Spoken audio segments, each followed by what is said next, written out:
Hello guys, gagawa po tayo ng folder sa UWAMP. Doon po natin isi-save ang mga projects and pages na gagawin natin for our website.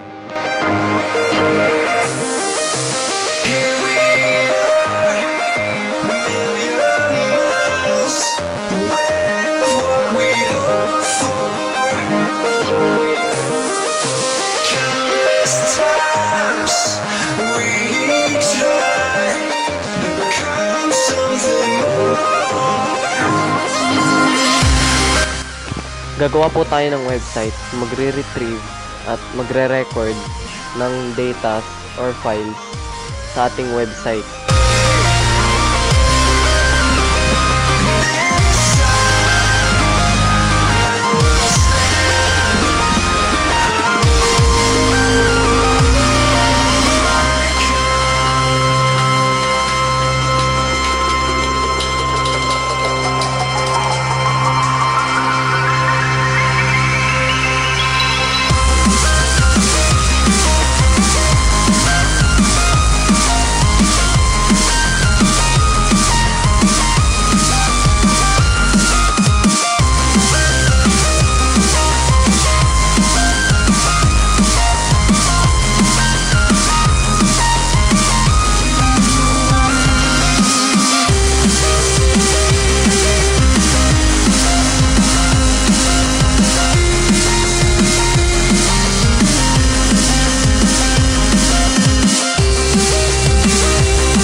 Babaguhin po natin ang text field para hindi tayo malito pag magde-data binding na tayo.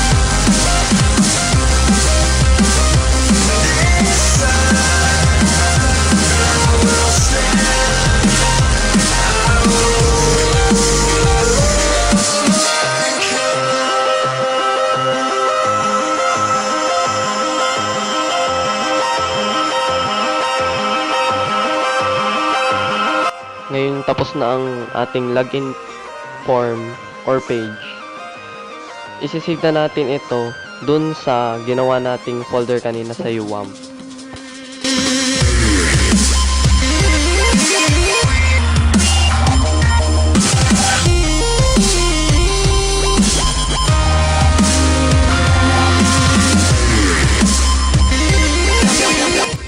Gagawa po tayo ng second page para dito po pupunta yung mga user na nag-succeed dun sa pag-login nila sa form kanina.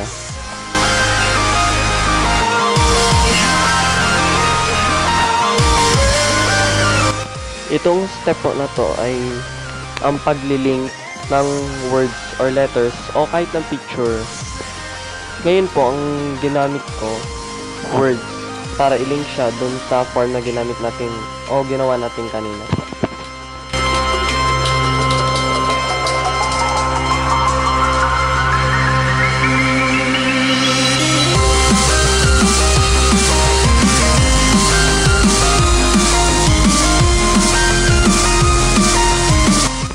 Then again, isi-save natin ulit siya dun sa folder na ginawa natin kanina sa UWAMP.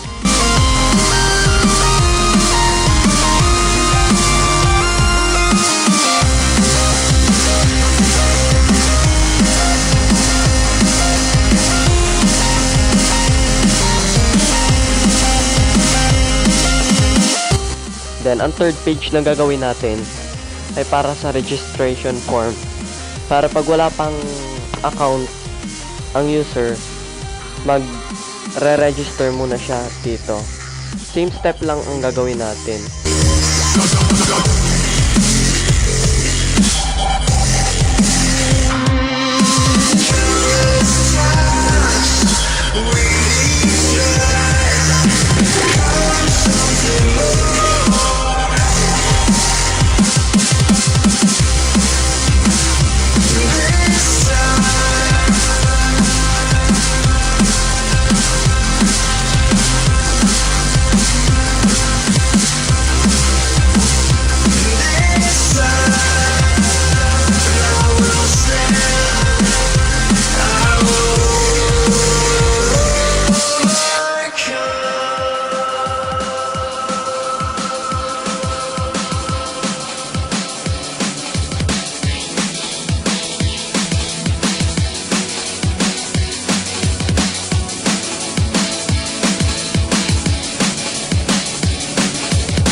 Ito naman pong isang table ay gagamitin natin mamaya para makita natin yung mga records na i-input natin sa ating registration form.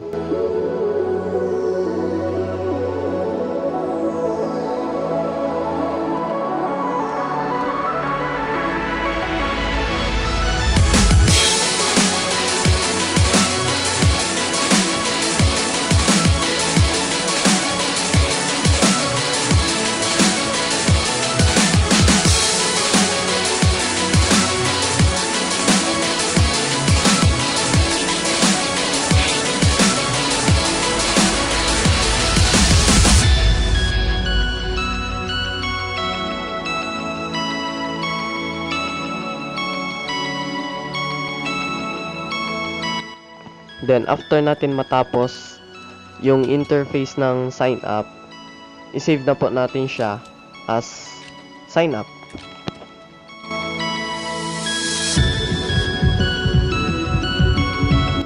Then, gagawin na po natin ang ating final page kung saan yung user na hindi nag-succeed or incorrect password or username, dito sa form na po siya pupunta.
Then after po natin matapos ang ating interface ng buong website, pupunta na po tayo sa UWAMP.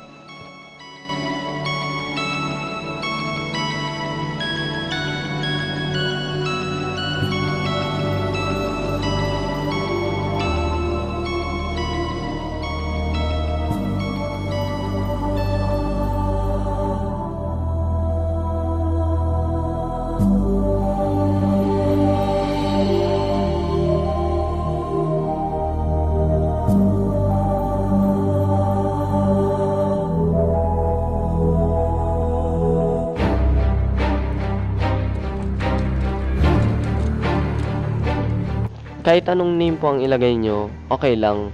Pero ang gagamitin ko po sa ngayon ay registration.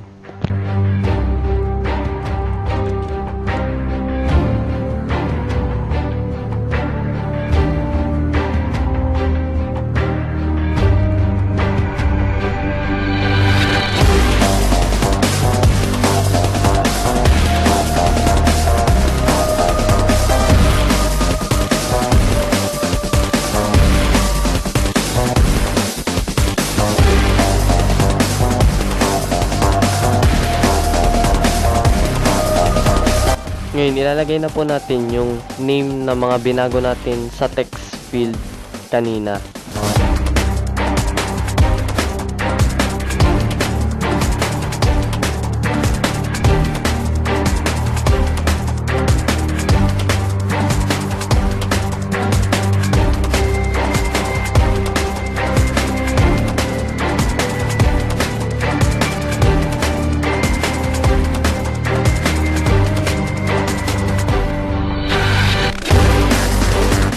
Varchar po ang ginamit natin. Instance for variable character. Para ma-access po natin o maka-type po tayo ng letters or numbers or symbols. Then, insert po tayo kung ilang length lang ang kailangan.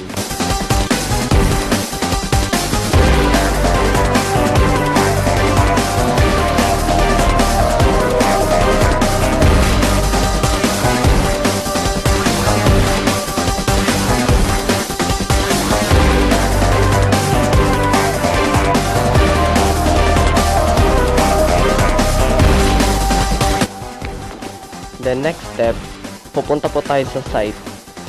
Ito po ang magdudugsong sa UWAMP na ginawa natin kanina at sa interface na ginawa din natin kanina. Then, ang default po niya ay PHP MySQL.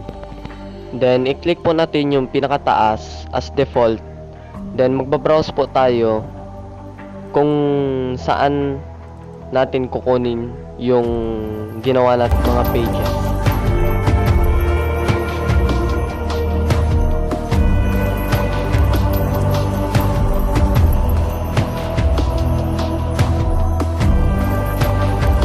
Then, lagyan po natin ng extension as folder name nung ginawa natin kanina sa UWAMP.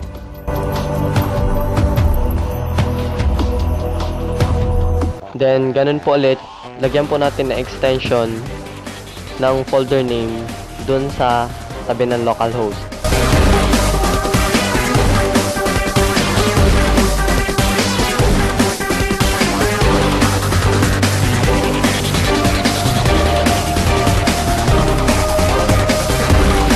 Then, after natin gumawa ng site, gagawa naman po tayo ng connection.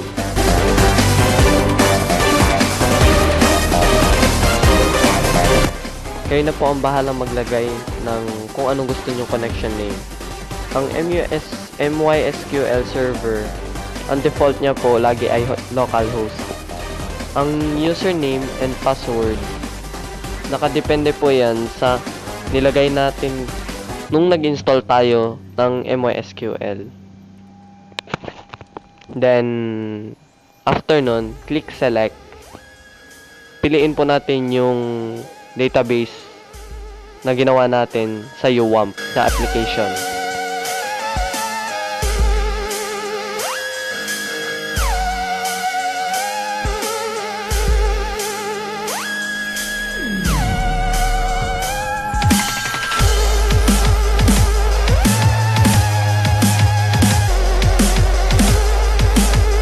Click server behavior and user authentication.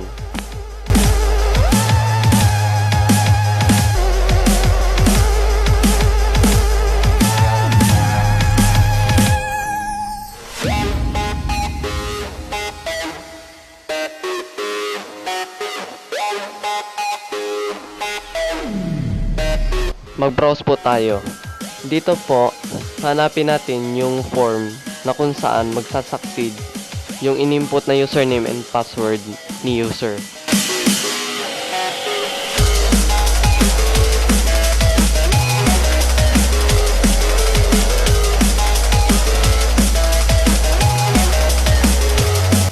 Then magbabrowse po ulit tayo para naman ma-locate natin if ever na login failed si user.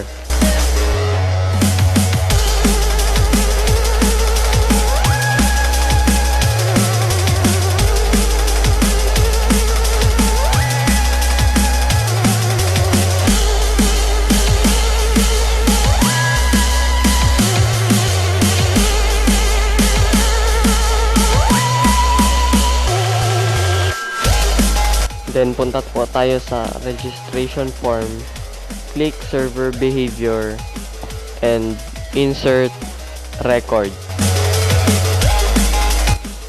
Then piliin po natin yung ating connection na register.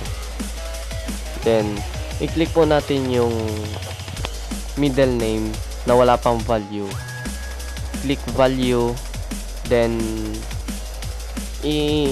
select po natin yung ginamit natin o in-insert natin kanina sa text field nung nag-design pa lang tayo ng interface. Then click bindings. Then yung connection na gagamitin natin ay yung registration para ma-select lahat ng columns na gagamitin natin sa pag-i-input natin mamaya sa website. Then i-click po natin ang plus sign dun sa record set para lumabas po yung mga properties na gagamitin natin sa data binding.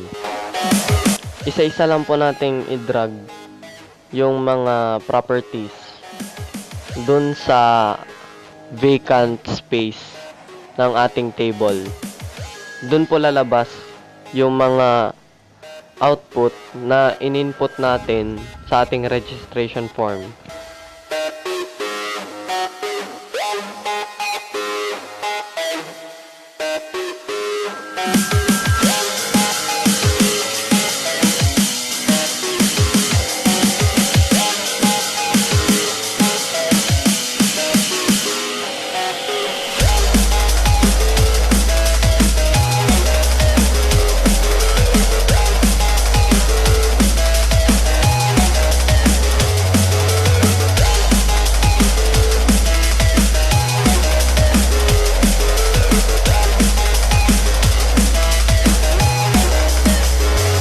Then punta po tayo sa repeat region para hindi lang po 10 ang i-show niya na data, kundi lahat po ng mag-register lalabas po dun sa ating table.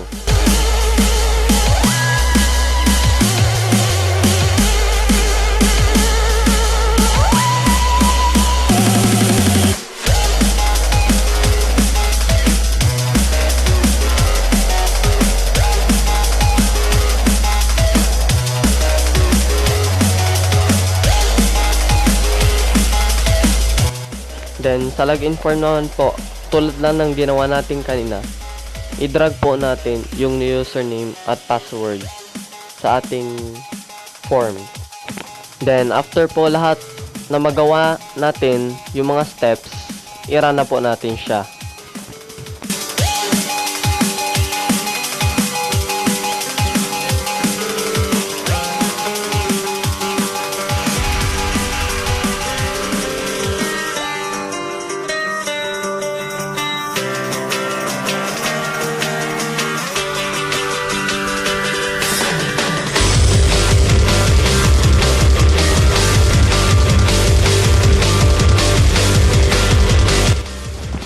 Ngayon, kita po natin na nag-record siya sa ating table. Dito po siya kukuha ng data. Pagkatapos po natin mag-register, subukan naman nating mag-login.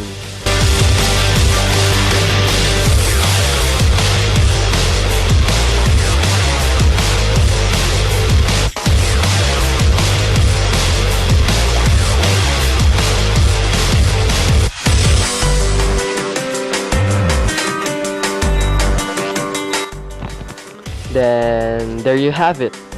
Thanks for watching, guys. I hope you enjoy